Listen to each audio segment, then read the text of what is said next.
Hey everyone. Tonight, we're traveling back to a moment when the sky itself became a question. A time when silence hung heavier than sound, and a streak of light made the whole world hold its breath. She wasn't a god. She wasn't a weapon. She didn't speak, didn't burn cities, didn't even change her path. But somehow, Halley's comet became one of the most feared and misunderstood visitors in human history. A ghost with a clock, a mirror with no face. Before we begin, go ahead and hit like and subscribe, only if you truly enjoy reflective history like this. And tell me in the comments where you're listening from and what time it is. I love knowing who's drifting into this story from across the world. Tonight, we're stepping into the shadows of 1910 and looking up. It was May 18th, 1910. Midnight. A pale silence hung above the rooftops of Paris. The gaslights had been dimmed, the streets damp with quiet, and a strange wind pressed gently through the alleys as if carrying messages from the sky. Churches stood still, their bells silent after weeks of tolling prayer. Above, stretched across the heavens like a divine wound, shimmered the ghostly trail of a burning object millions of miles away. The long, luminescent tail of Halley's comet. People gathered on rooftops, sidewalks, and balconies in cities and villages across the world. Some held children in their arms as if shielding them from an invisible wave. Others whispered fragments of scripture or stared upward with clenched jaws and unreadable eyes. The fear was not the kind that screamed. It was the kind that watched, waiting. Something ancient and heavy sat inside them, just beneath the ribs, the unshakable feeling that something vast and unknowable was coming. In the south of France, a man was seen finishing a bottle of red wine before calmly walking into the sea. In New York, thousands stood in uneasy silence on tenement rooftops, their faces tilted skyward as if they expected to see not a comet, but a judgment. The comet burned like a pale blade, motionless to the naked eye, and Earth, steady in its orbit, moved directly into its tail. But to truly understand what made that moment so powerful, that quiet, breathless hour when the world feared it was about to die, we have to turn back through the centuries. Not just to the era of telescopes or textbooks, but much further, to a time when the sky was not a place of exploration, but of prophecy. Long before Newton's equations and Galileo's glass, humanity had been reading the stars as omens. Our ancestors didn't simply observe the heavens, they listened to them, feared them, and tried to interpret their silences. In the ancient world, comets were not pretty. They were not phenomena. They were signs. Blood-written footnotes in the sky, and they almost always meant death. The Babylonians were among the first to inscribe their fears in clay. Their astronomer priests recorded the appearance of comets with anxious precision, believing they were weapons or messengers from the gods, portents of royal death or violent upheaval. In China, court astronomers plotted comet appearances on scrolls and star charts with an urgency bordering on desperation, associating their presence with famines, uprisings, or the sudden demise of emperors. One comet in 240 BC was believed to have foreshadowed the fall of the entire Zhou dynasty. The sky, to them, was not a distant ceiling. It was the stage of cosmic authority, and comets were the red ink scrawled across it, proof that heaven was displeased. The Romans shared the fear. When Julius Caesar was assassinated, a great comet appeared in the sky. Many claimed it was his soul, ascending in divine fury. Others took it as a celestial indictment of the murder itself. Either way, it was clear. When the stars flared in unexpected ways, something on Earth was being judged. For centuries afterward, comets continued to haunt the human imagination. In 1066, one streaked across the English sky, just months before the Norman invasion. In the Bayeux tapestry, stitched with almost prophetic reverence, the flaming comet hovers above trembling men as Harold of England is crowned, a warning of the bloodshed to come. When Halley's comet appeared in 1456, it coincided with the siege of Belgrade by the Ottomans. Pope Calixtus III, so convinced of its malevolence, issued a special papal bull instructing Christians to pray against the instrument of Satan. It was not understood. It was feared, always feared. But everything changed in 1705. In that year, a man named Edmund Halley dared to challenge what comets had always represented. Halley wasn't a prophet, or a priest, or even a philosopher. He was a mathematician, a man who believed that patterns existed beneath even the most chaotic events.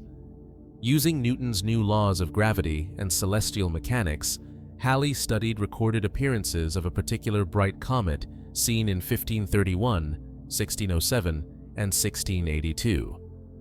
What he realized was nothing short of revolutionary. These weren't different comets, they were the same. A single celestial traveler returning to Earth's skies at regular intervals, once every 75 to 76 years, following an elliptical orbit like a great cosmic ghost on a fixed path through eternity. He predicted, with remarkable confidence, that it would return again in 1758. Halley died before it came back, but the comet did, right on time. From that moment on, the age of fear began to unravel. With every return, astronomers refined their calculations. They tracked its movements, mapped its trajectory, and by the mid-1800s, even managed to photograph it. The fear of the comet gave way, slowly and unevenly, to wonder. In 1835, it blazed through the sky again, dazzling crowds in Europe and America alike. Artists painted it. Poets described it as the fiery hair of angels. And on November 30th of that year, a boy named Samuel Clemens was born in Missouri. He would later take the pen name Mark Twain and write of the comet, "I came in with Halley's comet in 1835.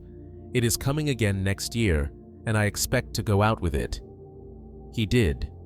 Twain died in 1910, on the day after the comet's closest approach. But even as science gave us facts and numbers, something older remained in the human heart. The fear, the awe, the sense that the sky, no matter how well we measured it, could still turn on us without warning.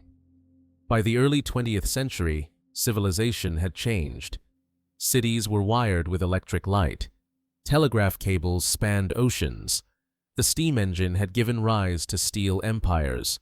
People spoke confidently of progress, of human dominion over nature. Yet when news broke that Halley's comet was returning in 1910, and that Earth, for the first time, would pass directly through its tail, unease stirred beneath the surface of even the most enlightened minds. Then came the spark. Using a technique called spectroscopy, scientists analyzed the light spectrum from the comet's tail. The method, still new at the time, allowed astronomers to detect what elements were present in distant stars and celestial bodies based on how their light split into colors. In the case of Halley's comet, what they found was astonishing. The tail contained traces of cyanogen, a gaseous compound similar to cyanide. Toxic, odorless, deadly. When the announcement was made, most scientists remained calm. The comet's tail was composed of such rarefied particles, they explained, that even passing through it would be harmless. But newspapers didn't print the equations. They printed the word poison. Across the front pages of the world's biggest papers, the headlines screamed, "Earth to pass through comet's poisonous tail." Scientists say life may be snuffed out. Gas cloud may envelope planet, millions panic. And into the firestorm stepped a man named Camille Flammarion, an eccentric but respected French astronomer, known for his poetic speculations about the cosmos. He made an offhand comment, suggesting that the gas might impregnate the atmosphere and snuff out life. He meant it as a philosophical musing. The public heard it as prophecy. Almost overnight, the world began to tremble. Churches filled with worshippers.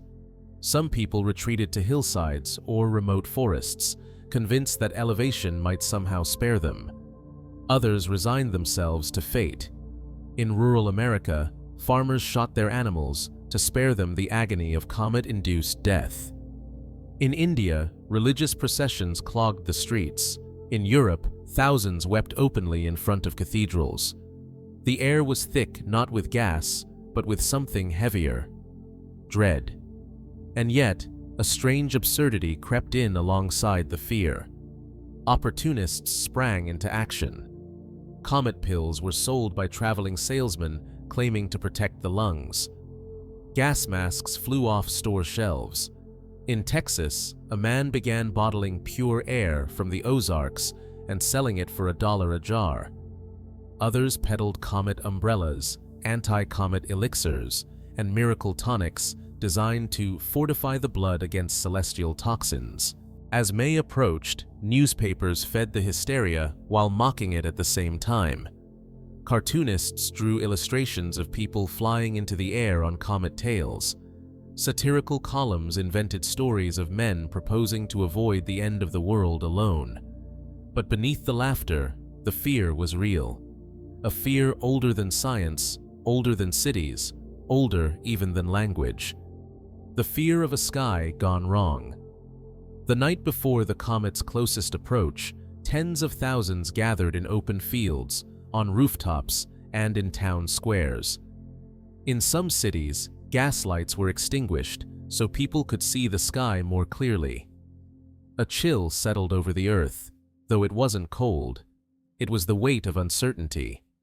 The invisible gas cloud was supposedly on its way. Nobody knew how it would feel, or if it would feel at all. Some said they would fall asleep and never wake up. Others expected choking, storms, earthquakes, and still others expected a miracle. Midnight arrived. The stars remained. The comet blazed above, unblinking, dispassionate. And then, nothing happened. But that part of the story, the anticlimax, the confusion, the fallout, belongs to another time. For now, in this moment, the world was waiting. In silence, in wonder, in terror. The earth had entered the tale. The sky had become a question. And humanity was still waiting for the answer. The clock had passed midnight, and yet the sky still held its breath.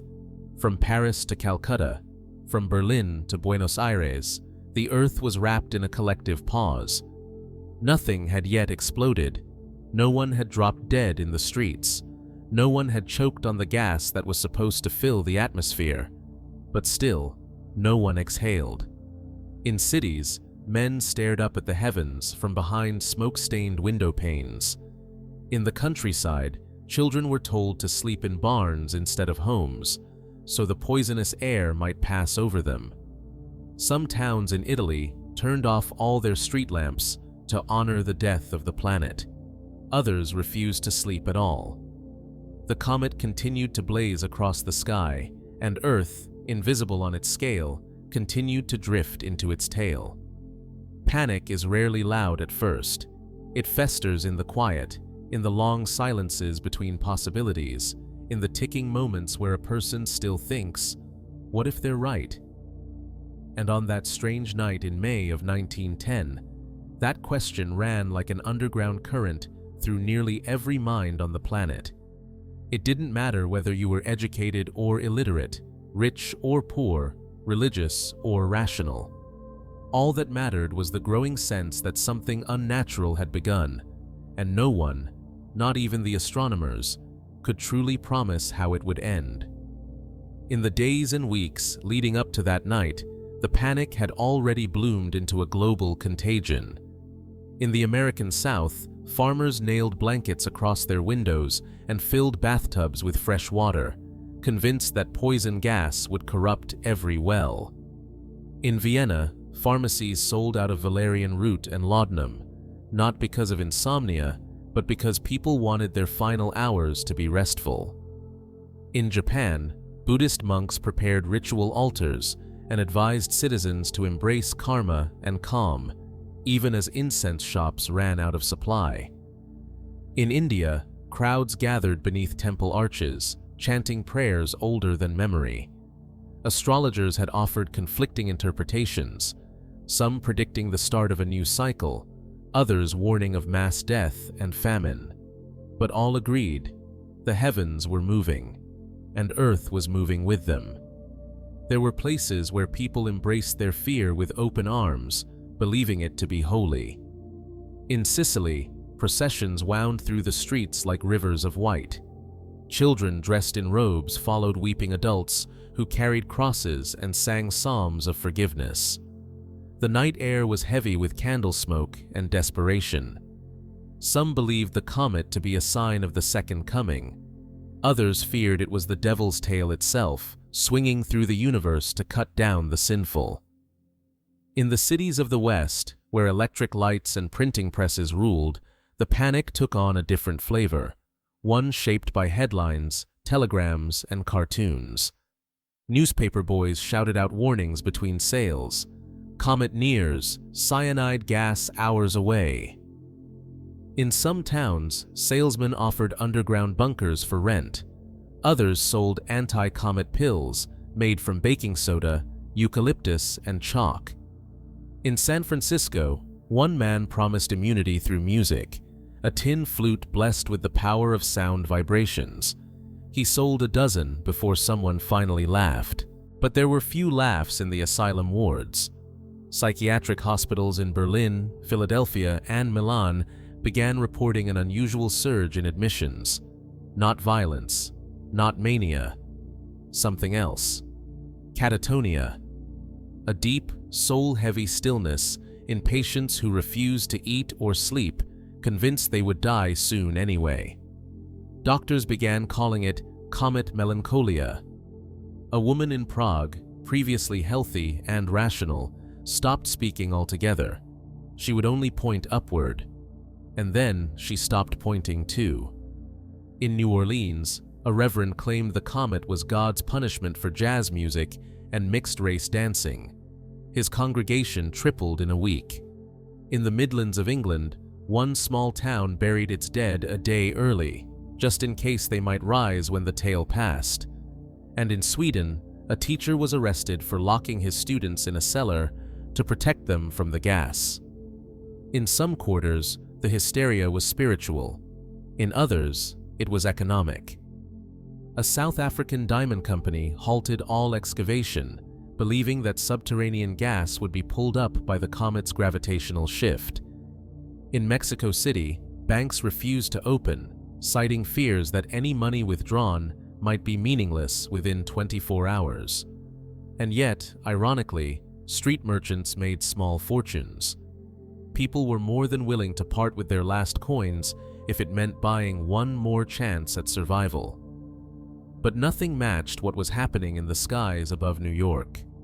The city was electric, not just in lights, but in tension. Some stood on rooftops to face the comet head-on. Others cowered in cellars, listening to the creaks of their tenement buildings, wondering if the earth itself would begin to break apart. In Central Park, thousands gathered in silence, as if attending a mass funeral.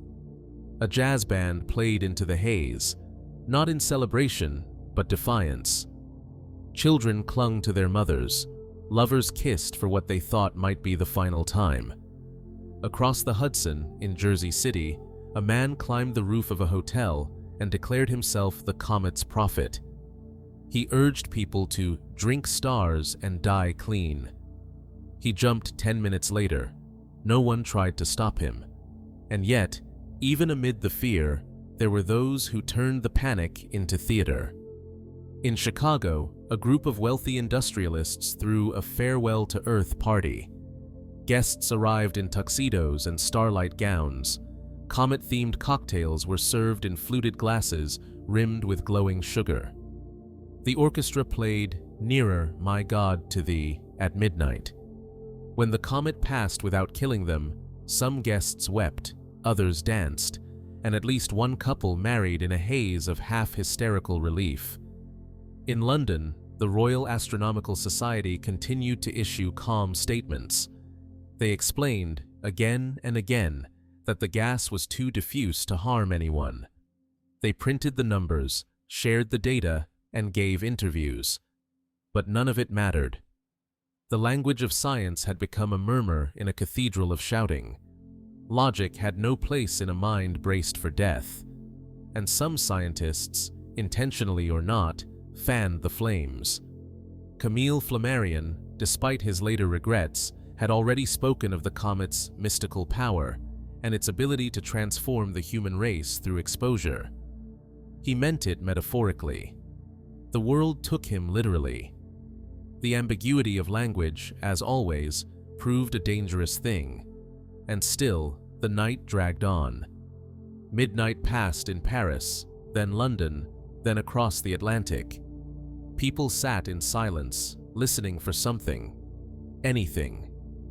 A low hum, a crack, a cough that might signal poison. The air remained still. Not sweet, but not foul either. Not heavy, not burning. Just air. By dawn, birds began to sing, and the world, one by one, began to realize that it was still alive. There were no mass graves, no scorched fields, no skies turning red, just the gentle blue of morning and the awkward realization that fear had ruled the world for nothing. But not everyone felt relief. Some were angry, at the scientists who promised danger or the ones who had dismissed it too easily. Others were ashamed, having sold everything they owned or confessed secrets they now regretted. Some clung to conspiracy, insisting that damage had indeed occurred, but was being covered up. Perhaps the air had changed. Perhaps the comet had marked something deeper, a kind of invisible infection in the soul. The newspapers turned overnight. The same presses that had shrieked doom now laughed. Cartoons mocked the doomsayers. Headlines declared, "Earth survives," and "Comet a no-show." The satire was cruel, often directed at the same public they had just finished terrifying. And so, something subtle shifted. People didn't just feel relief, they felt betrayed. Not by the comet, but by their newspapers, by their leaders, by the very idea of truth. For the first time, a large portion of the global population began to understand, perhaps not consciously but viscerally, that what they believed could be manipulated, that fear could be sold, that science, no matter how noble, could be twisted into performance. In the years that followed, Halley's comet faded from view. It would not return until 1980, but its real impact didn't disappear with its tail. It lingered, quietly, in the foundation of a world that had learned to distrust.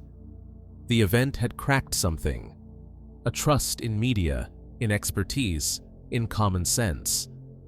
And that crack would widen in the years to come. The comet had come. It had terrified, divided, inspired, and disappointed. And in the end, it had done nothing. But its silence had been louder than any explosion. It had revealed something most people would never admit aloud, that we are, even now, creatures of panic, of myth, of bone-deep fear when the sky shifts in ways we can't explain. It wasn't the gas that nearly killed us. It was us. We did it to ourselves. And the stars just watched. The day after the sky didn't fall, the world felt slightly embarrassed. The papers that had cried out apocalypse now softened their tone, as though waking from a fever dream. Headlines the next morning carried a peculiar mix of relief and ridicule. "Planet survives, comet's poison fails to kill anyone," said one. Another simply joked, "We apologize for the inconvenience." But beneath the headlines, something more subtle had begun to take shape. The world had just experienced a mass emotional event, a shared hallucination of sorts, where fear had overtaken reason not because people were foolish, but because the boundary between fact and possibility had dissolved. In the silence that followed, people weren't just laughing. Many were questioning, quietly, what they'd allowed themselves to believe. Some towns tried to pretend it had never happened. Others turned the entire ordeal into a punchline. Cartoons mocked scientists with oversized telescopes and comet pills. Priests who had predicted the rapture now delivered sermons about humility. In Chicago, a theater staged a musical comedy titled Tailspin, in which actors in starry costumes danced across a flaming cardboard sky. It was a farce, of course, but laughter, in this case, was not joy. It was armor. It helped people distance themselves from what they had truly felt only nights before. But the shame ran deeper in some quarters. In Germany, a prominent physics professor who had dismissed the panic publicly was found weeping in his study 3 days after the comet passed. He hadn't slept for 3 nights. He told colleagues he had felt the presence of the end, even as he calculated it away.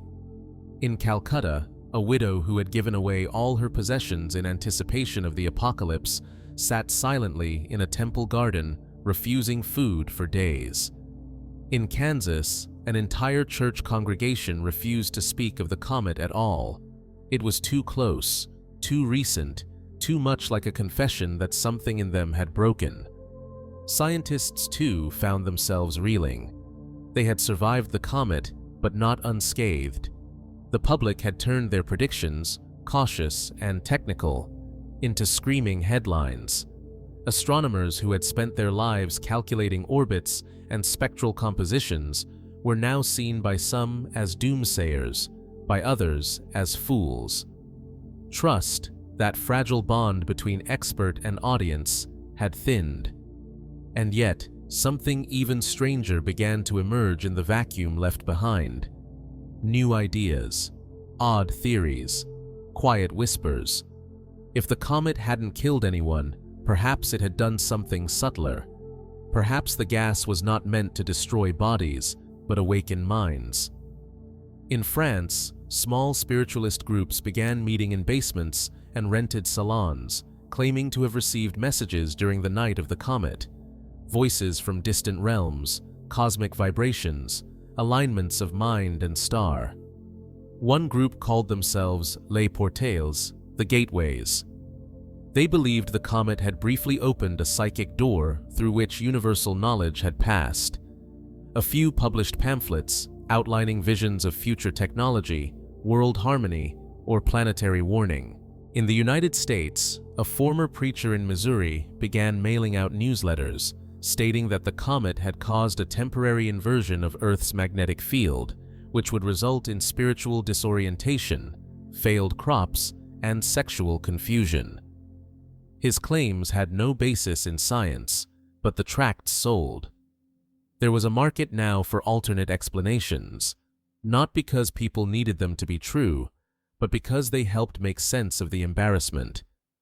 And this, in many ways, was the quiet legacy of the 1910 panic, a deep and growing suspicion.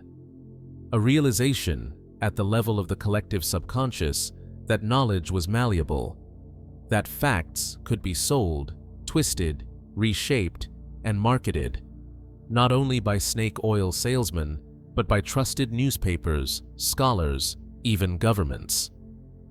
The comet did not destroy the world, but it had cracked its innocence.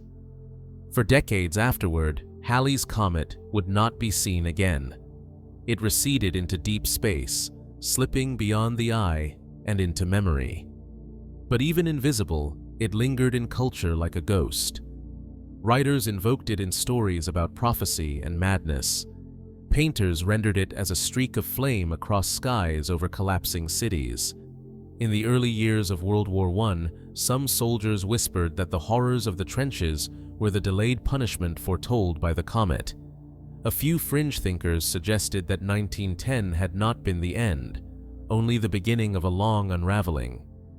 In the 1930s, during the rise of fascism, German cartoonists occasionally used comets as symbols of destiny, great flaming ideologies burning across Europe. In Stalin's Russia, where superstition was frowned upon, references to the 1910 panic were buried, but not forgotten. State-aligned newspapers mocked Western nations for their bourgeois terror at a speck of dust, even as Soviet astrologers were quietly consulted by high-ranking officials.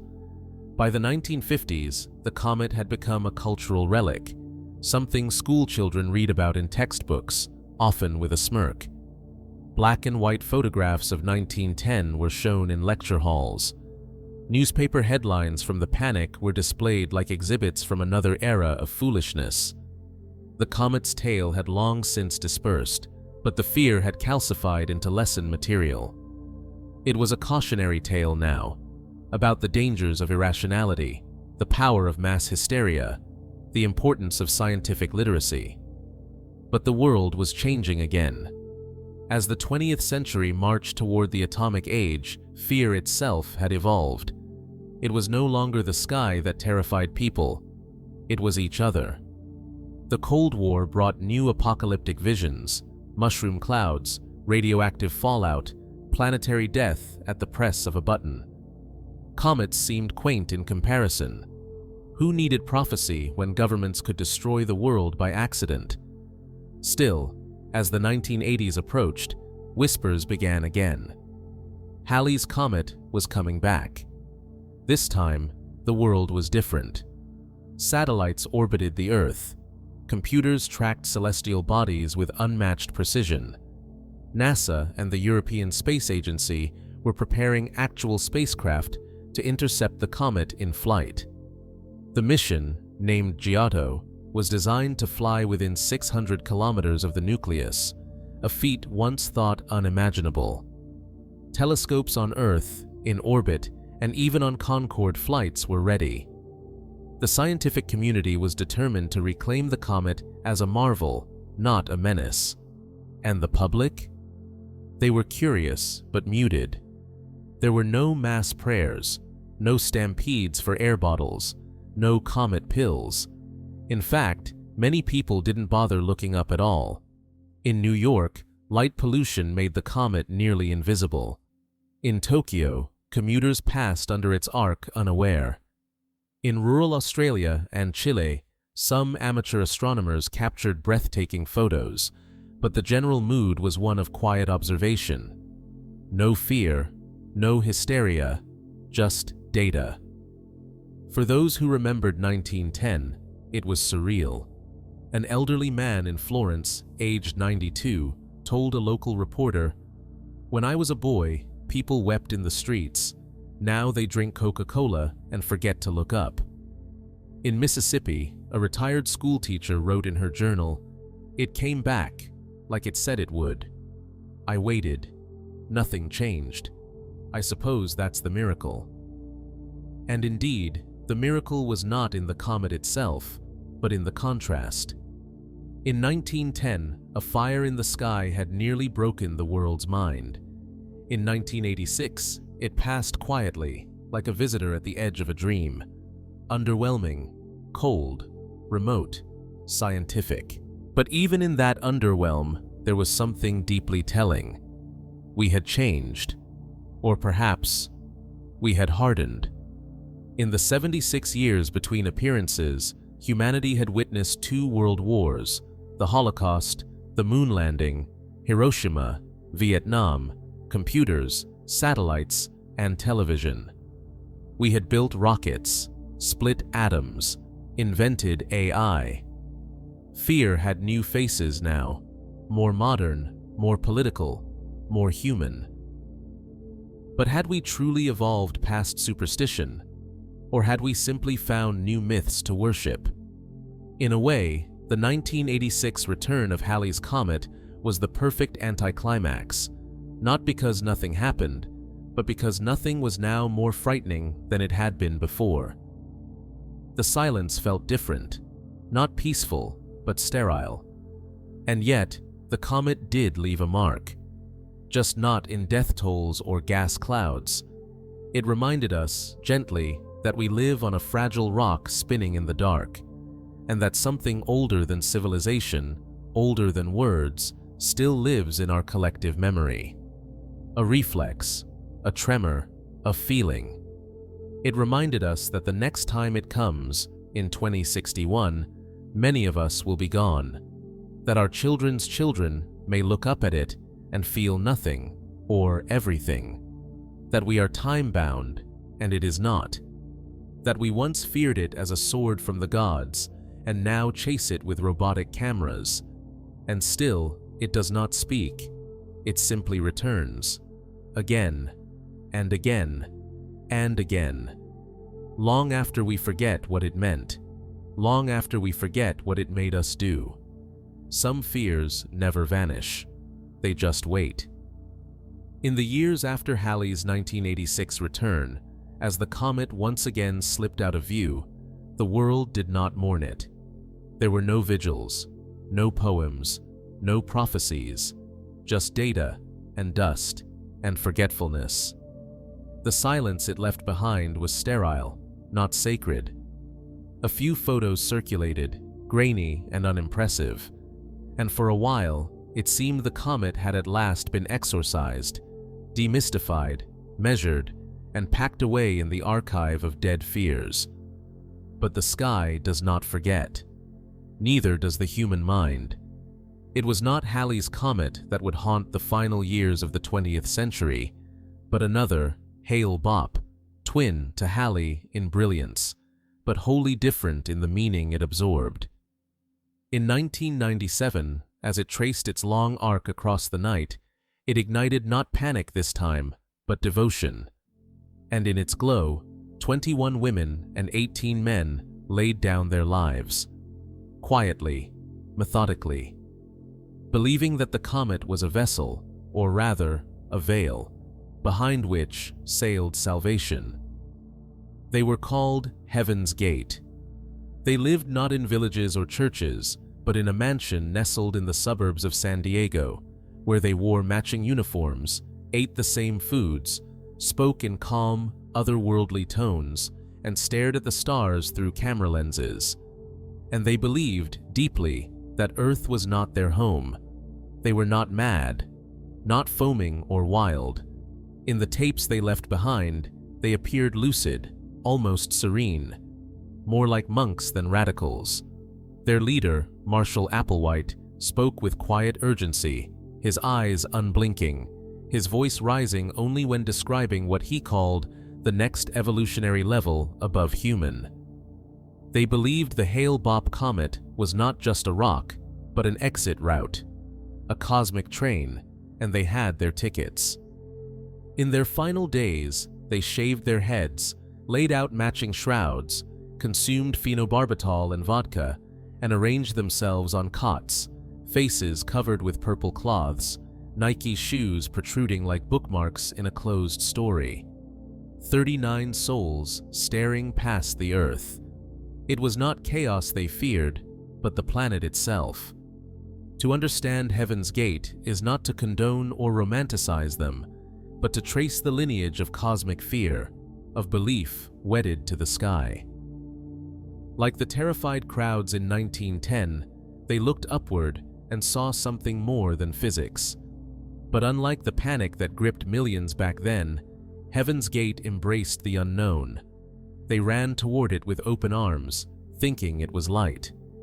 Their psychology was born of modernity, raised on technology, alien iconography, New Age thought.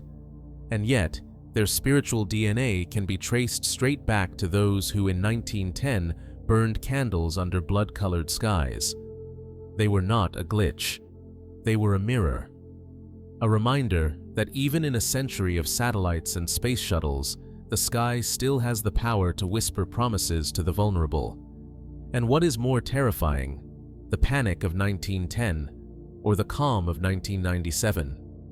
We dressed the fear differently, but the pattern was the same. The belief that something was coming, that it would take us or change us, that the sky held a plan not written by men, The comet had simply passed the torch, and the line didn't end there. In 1999, the panic pulsed again, this time not from the heavens, but from our own machines. Y2K, a computer glitch exaggerated into apocalypse.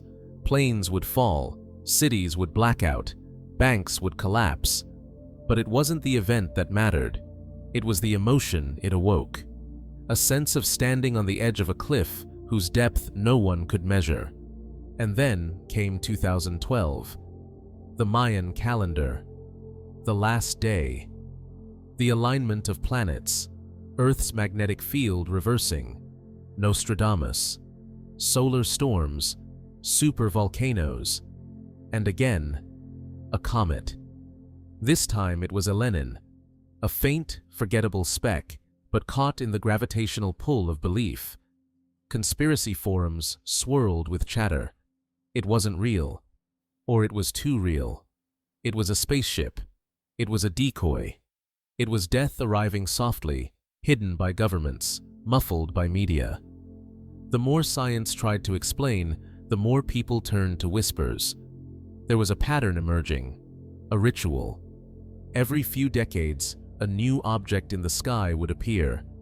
We would measure it, photograph it, predict it, and then we would project onto it all our buried fear, our unspeakable hope, our shame, our need to believe in something grander than ourselves, even if it meant annihilation. In each panic, there was always a moment of silence, a stillness before the irrational took root, when the collective mind hesitated, when the earth held its breath. A thin, electric pause between knowing and believing. If you listened closely, you could almost hear it. A voice, not from above, but from inside. What if this is it? What if this one is real? There is a child watching the sky, but this is no longer 1910. This is not 1980s, nor 97. It is 2061. And the comet is back. The child's name is not recorded, nor their city, nor even their species, perhaps. They live in a world quieter than ours, or maybe noisier. There are still cities, there are still voices, but they do not look up as often. The child has found an old recording, audio from a 20th century broadcast, a woman's voice, crackling like dry leaves. She is describing the panic of 1910, the cyanogen gas, the people in Paris with glass helmets, the suicides in New York, the prophet in Cairo who vanished into the desert, the laughter that came after. The child listens and wonders. Were they frightened for nothing? They whisper aloud. There is no answer, just a pale blue sky outside their window, and rising above it, like a wound stitched across the heavens, is the arc of Halley's comet. It glows softly, indifferently. A blade, a lantern, a question mark. Its tail stretches like memory. The child wonders what it means, wonders if it means anything, wonders if people 100 years ago were more foolish, or just more honest with their fear. And then, something strange happens. The child begins to dream of the comet. In one dream, it is a god. In another, a virus. In a third, it is hollow and filled with music. The dreams blur. In each, the comet is both beautiful and terrible. The child wakes crying, but doesn't know why. They open a journal. It is digital, translucent, voice responsive. They say, I saw a thread. It stretched through time, from 1910 to now. It was red, and it bound everyone's hands together. The farmers, the scientists, the cultists, the boy in the gas mask, the woman in the observatory. They all held it, and they were all afraid. And then the thread rose into the sky, and I couldn't let go. A machine logs the entry. A database stores it beside 10,000 other voices, children, historians, wanderers, all leaving testimony for an era not yet born. And the comet continues to burn, far above Earth, far beyond the grasp of panic or poetry, but still, somehow, watching. There was a time when we feared the sky because we did not understand it. Now we fear it because we've uploaded too much of ourselves into it. After the quiet return of Halley's Comet in 1980s, after the slow fade of Heaven's Gate into silence, after the headlines and the documentaries and the empty sky, the comet receded again, not only in space, but in cultural memory. But absence, as it often does, did not mean disappearance. It meant transformation. Because the comet returned, not in fire, but in pixels, in forums, in message boards, in late-night YouTube rabbit holes, it emerged again, changed. No longer a celestial object, but a symbol, a proxy for collapse, a metaphor for the end we never stopped anticipating. The 1910 panic had a new body now, stitched together with memes and live streams and algorithm-fed anxiety. We stopped looking up, and instead we looked into screens, into predictions, and the comet, invisible as it was, began to whisper again. The voices were scattered, fractured, digital. A teenage YouTuber in Siberia posting videos about Halley's ghost. A podcast titled We'll Know in 2061. TikTok accounts with glitching filters and captions like, "The sky will split open again." At first, it was all irony, then satire, then something more earnest. Somewhere along the line, belief crept back in, because it always does. After all, the machinery of panic never truly stopped. It simply found new fuel. A comet was no longer needed to spark mass fear. Anything could do it now. A mistimed satellite launch, a faint solar flare, a blurry image of Venus misinterpreted as the destroyer planet, a slightly too large asteroid passing by Earth and covered breathlessly by news outlets like a celebrity scandal. The ritual remained, an announcement, a distortion, a flood of speculation, and the collective question echoing across timelines. Is this the one?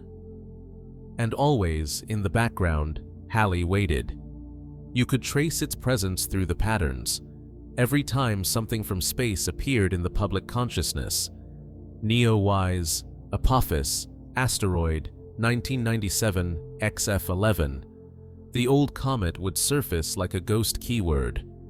Blog titles, like Halley in 1910? Reddit threads. My grandma said Halley's return will be the real apocalypse. Even serious science articles found themselves rehashing the panic as a cautionary tale or a harbinger. And then came something newer, stranger. AI prophets. At first, they were curiosities, programs trained on spiritual texts, science fiction, Reddit lore. Users would input questions like, "What happens in 2061?" or "Will Halley's Comet destroy us?" And the answers were eerie, poetic, unnerving in their fluency. The sky will bloom like a wound, and the earth will remember its place. Halley returns for those who never left. The past will weep, the present will kneel, the future will not speak. People screenshot them, shared them, gave them names. Some joked that the AI had accessed something, some pattern, some truth no human could perceive. Others began to treat it with reverence, as though, in its cold neural nets, it had tapped into the same emotional circuitry that had once driven millions to stare up at a glowing sky and feel small, afraid, electrified. And it didn't stop there. The internet cults came next.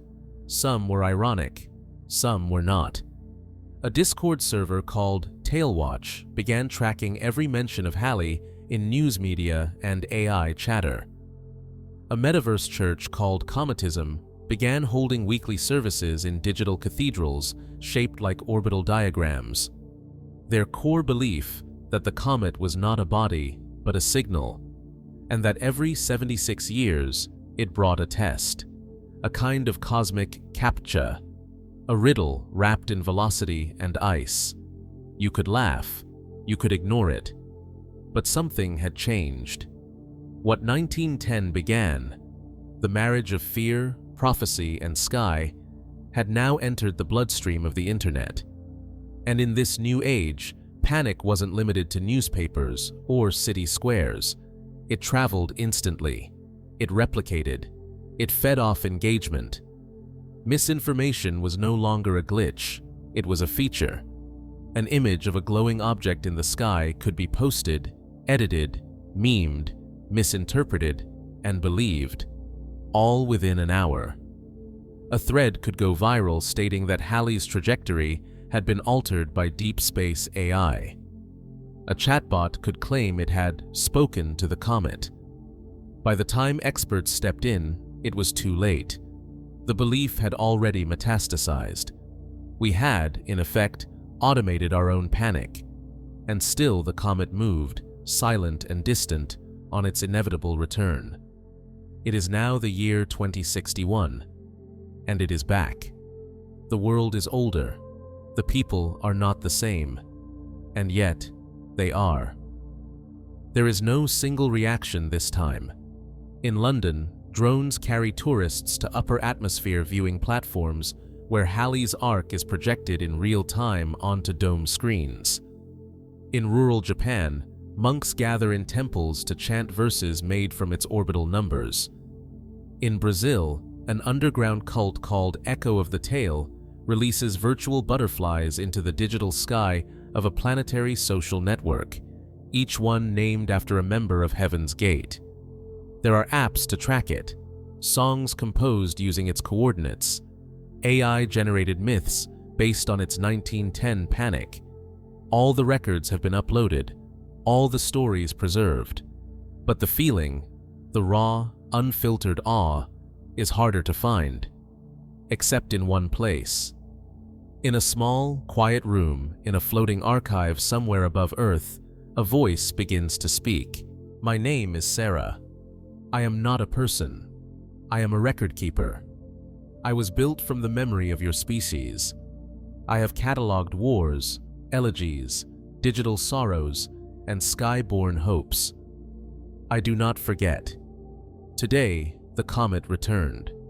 I have accessed footage from 1910, black and white people looking up with mouths half open.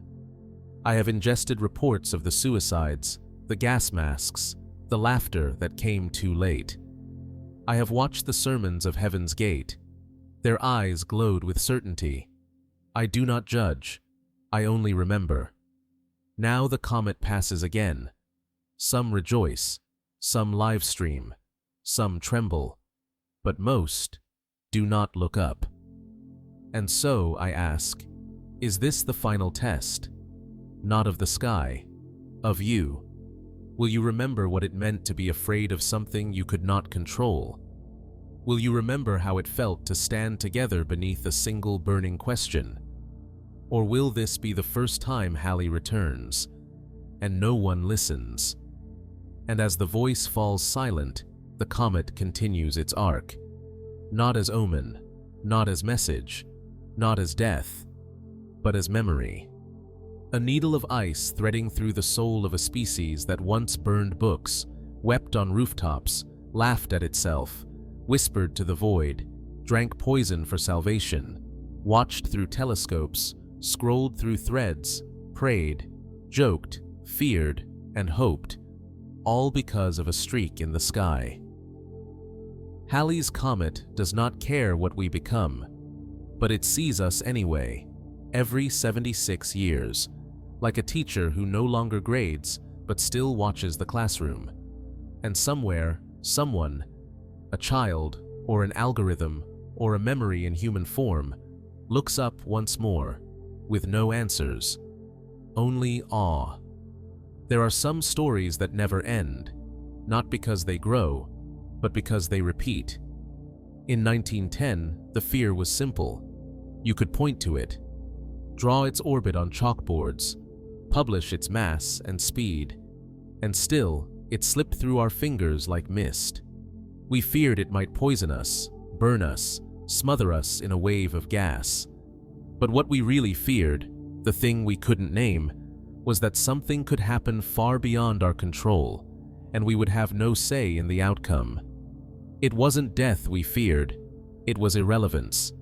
And though the cyanogen clouds never arrived, though Earth passed through the comet's tail and survived untouched, the panic it sparked revealed a blueprint for the deepest corners of the human condition. It taught us how quickly we surrender to terror, how easily reason folds under the weight of suggestion, how we don't just fear the end, we need it to give shape to the chaos of being alive. But that was more than a century ago. Or was it yesterday? Because if you peel back the headlines today, scroll far enough, watch long enough, you'll find the same pulse beating beneath our modern skin. The comet has become many things. Its face changes, but the shape of our fear remains constant. In 1910, it was cyanogen gas. Today, it is carbon. Carbon in the skies, yes, but this time, not from comets, from ourselves. A slow, invisible fire that wraps the planet in heat, storm, and silence. We no longer need to wait for cosmic accidents. We've become our own threat. And yet, our response is the same. Flickers of panic, bursts of hope, and long stretches of numbness. There are new prophets, climate scientists, Arctic archivists, AI ethicists, but their words, like those of the astronomers in 1910, are often drowned in noise. The crowd still sways between disbelief and despair. We stage rituals, summits, panels, protests, much like the villagers who burned incense under Halley's Ark. We buy survival kits, build bunkers, flee to digital illusions. And deep beneath it all, we carry the unspoken belief that maybe, if we fear it enough, it won't come. But fear is not a shield, it is a mirror. Then there is the new panic. The one we created with code. Artificial intelligence. Another invisible comet hurtling toward us, but this time from inside the mind. It doesn't glow in the sky. It hums in wires. It learns. It predicts. And it does not blink. Some see it as salvation, others as doom. Many stare at it the way Parisians once stared at the comet tail, in wonder, in dread, in helpless fascination. There are those who say it will replace us, others who say it already has, in ways too subtle to notice. But perhaps AI is not the comet. Perhaps we are.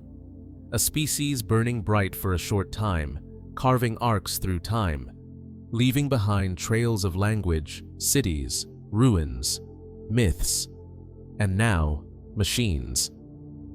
And just like Halley, we will vanish into the dark. But Halley always returns. Will we?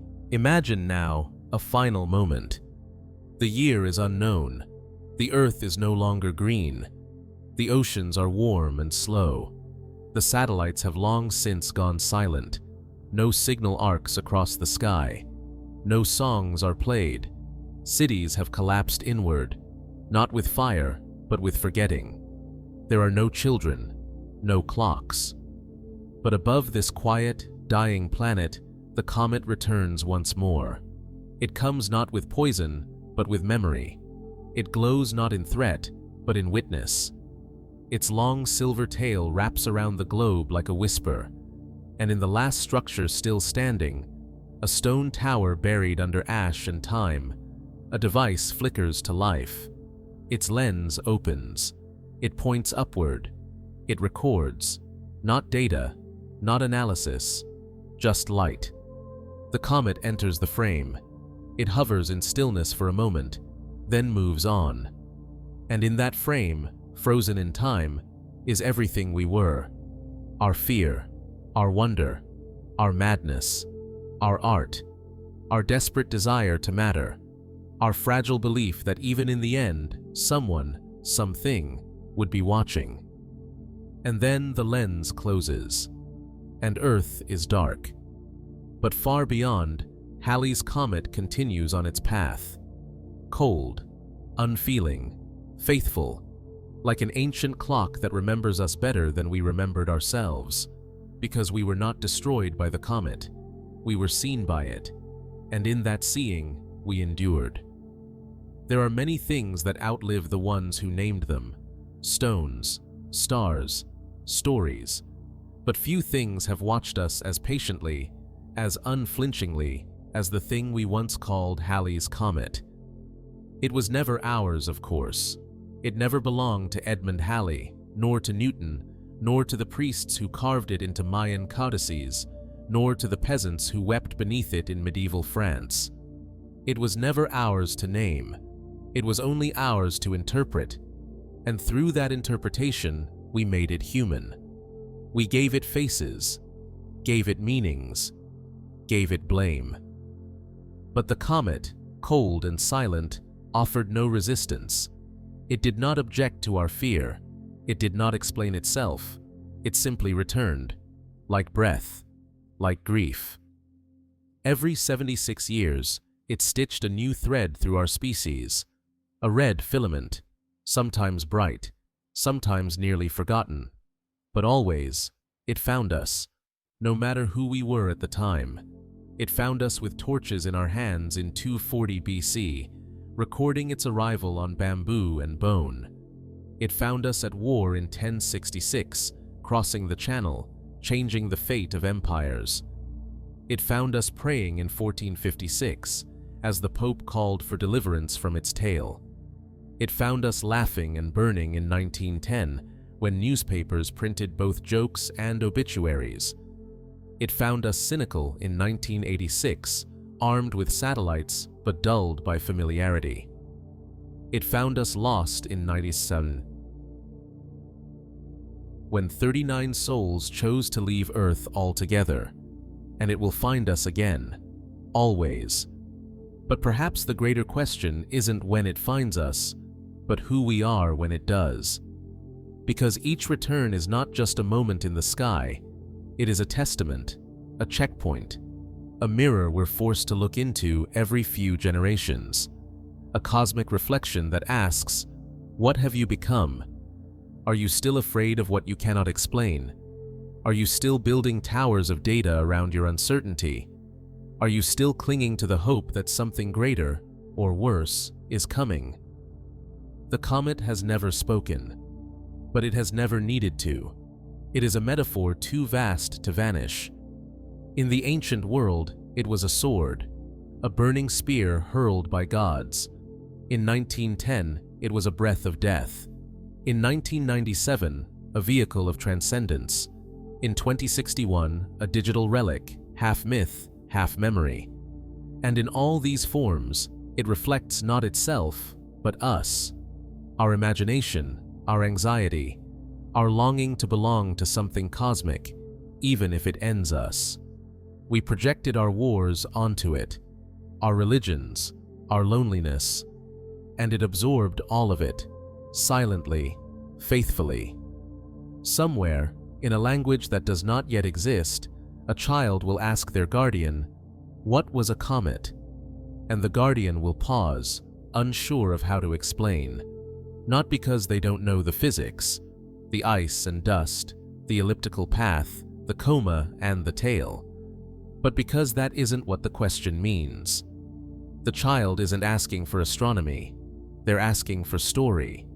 And so the guardian will sit beside them and say, "It was a light that came back, even after everyone who had seen it before was gone. It was a visitor, a watcher, a reminder. It made us afraid. Then it made us wonder. Then it made us human again." And maybe that's the truth in the end. The comet didn't change. We did. We changed from fire starters to scientists, from temple builders to algorithm whisperers, from panicked mobs to ironic doomsday poets. from passengers to passengers still. And in all that time, in all those forms, we looked up. Not for answers, not really.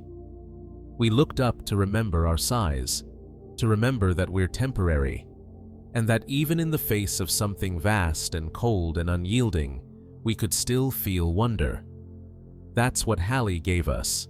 Not death, not fear, not fate, but the fragile miracle of perspective.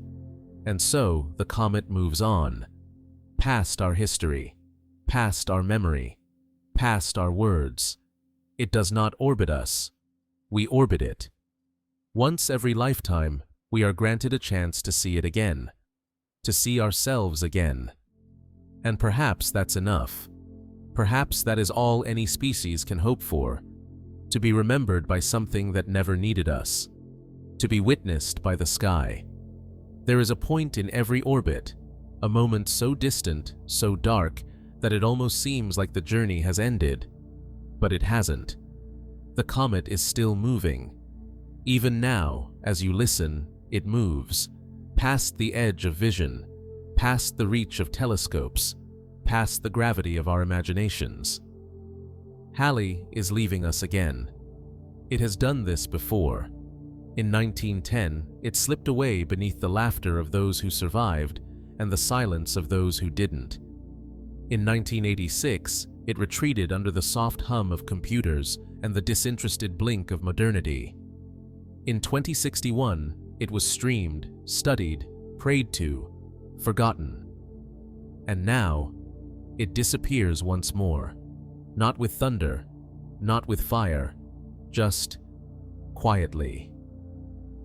But before it goes, stop, listen. There is a kind of sound you only hear in the absence of language. Not silence, but something deeper. A hush, a stillness that arrives not because nothing is happening, but because something is, and it's too large to name. That's where we are now. That's what the comet leaves us with. Not data, not prophecy, not doom, but stillness. A long, slow exhale across centuries. It does not care who we became. It does not measure whether we learned. It does not judge our collapses, our cruelties, our ironies. It only knows the route. It only follows the arc. Somewhere, on a distant moon orbiting a forgotten planet, there is dust that remembers us, not through words, through light, reflected, just once, off the tail of Halley's comet. And maybe that's enough. Maybe the true immortality is not in monuments or legacies or archives, but in the single moment when something from beyond saw us and continued on.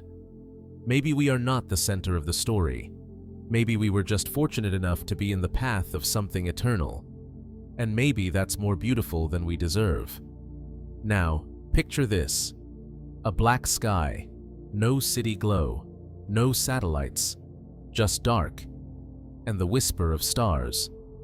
And from one corner of that sky, a thin light begins to stretch, almost imperceptible at first, then longer, then brighter, like a blade unsheathing, like memory returning, like a ghost brushing your shoulder in a dream. It's Halley. No one else sees it.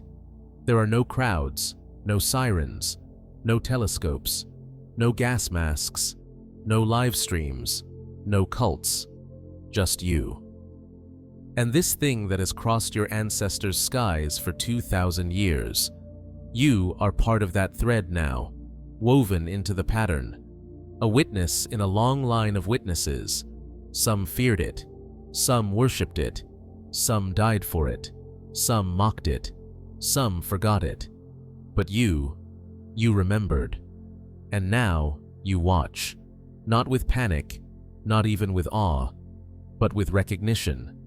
And maybe in that moment, the comet does too. Maybe it knows it was seen. And maybe that's all it ever wanted.